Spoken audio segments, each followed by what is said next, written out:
Comme chaque année, le département a voté, en cette séance du mois de décembre, son budget primitif pour l'année prochaine, en l'espèce pour l'année 2024. C'est un budget qui s'établit au global à un volume de 1,6 milliard d'euros. Donc c'est évidemment un budget qui est extrêmement important. Et le département réaffirme par le vote de son budget le fait qu'elle est d'abord et avant tout la collectivité partenaire des urgences du quotidien. Nous vivons dans une conjoncture difficile pour beaucoup de gens, beaucoup d'Isarois qui sont confrontés à des problèmes de pouvoir d'achat liés à l'inflation, à des difficultés liées à des accidents de la vie. Et plus de 700 millions d'euros de notre budget sont consacrés à l'action sociale, au soutien au handicap, à l'enfance en danger, le soutien à la dépendance, aux personnes âgées, à l'insertion professionnelle.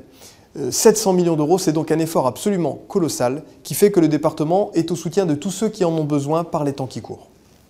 Gérer l'urgence du quotidien, c'est donc notre mission, mais notre mission, c'est aussi de préparer l'avenir et de permettre au département d'être compétitif, de se développer, de se moderniser pour l'avenir de la population.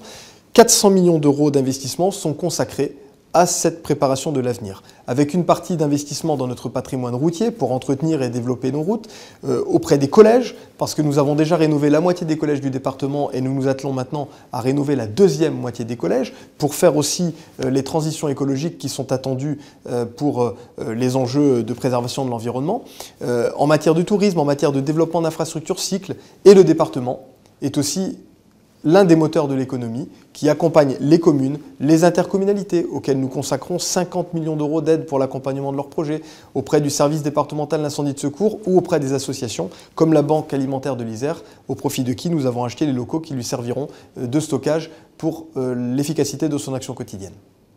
2024 est une année olympique pour la France et elle le sera aussi pour l'Isère.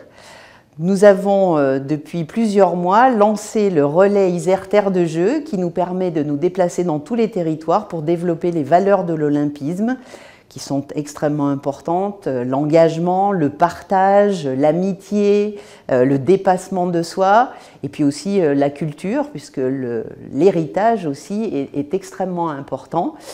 Ce relais va parcourir l'ensemble du territoire jusqu'à la cérémonie d'ouverture et nous souhaitons évidemment une augmentation des adhésions dans les clubs et nous aidons les jeunes collégiens avec la carte Tatou pour leur permettre d'avoir une adhésion à un prix très intéressant.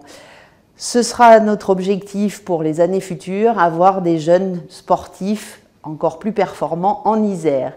L'année 2024, ce sera aussi le développement d'un nouveau schéma des sports de pleine nature avec un aspect particulier pour la biodiversité. Alors, 2024, pour le sport, pour la jeunesse, pour l'Isère. La principale caractéristique du budget de la culture et du patrimoine en département de l'Isère pour l'année 2024, c'est une forte augmentation de 44%.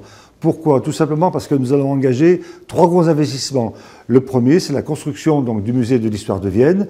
Le deuxième, c'est l'aménagement du Palais du Parlement qui accueillera à terme le musée départemental de la résistance et de la déportation.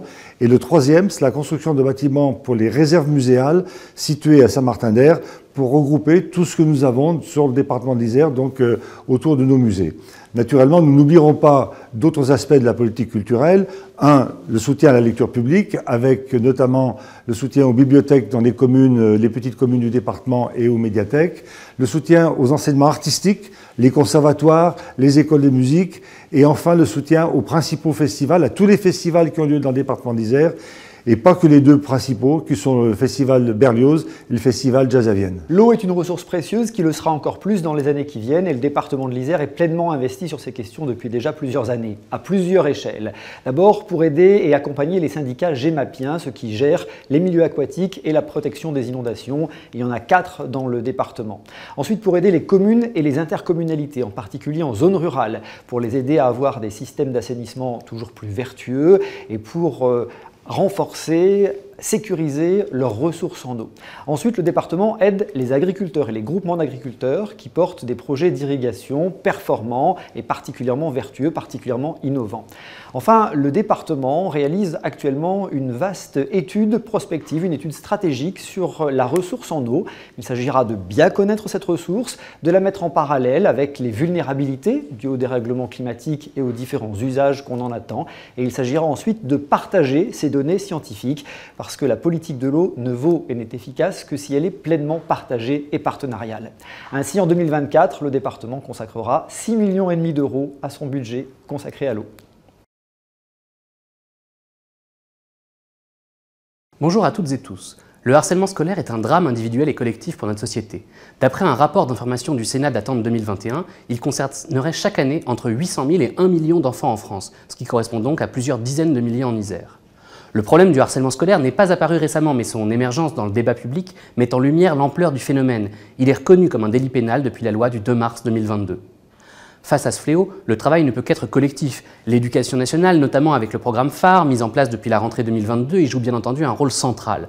La protection judiciaire de la jeunesse, le comité dauphinois d'action socio-éducative et bien d'autres acteurs associatifs et institutionnels doivent être impliqués. Le département peut y jouer un rôle au travers de sa compétence de gestion des collèges et d'organisation d'activités pédagogiques complémentaires dans le cadre du dispositif Isère collégien. Nous avons proposé, le groupe UGES, dans le cadre de la séance budgétaire 2024, préalablement à un plan d'action concerté déployé dans chaque collège, que le département propose le recrutement de 15 volontaires en service civique, qui auraient été mobilisés dans des collèges répartis sur tout le territoire isérois, notamment durant les pauses méridiennes. Leur action aurait permis de favoriser le climat scolaire, la citoyenneté, le vivre ensemble, d'être repérés des élèves et de repérer les situations problématiques, de donner aux jeunes les informations nécessaires en matière de harcèlement.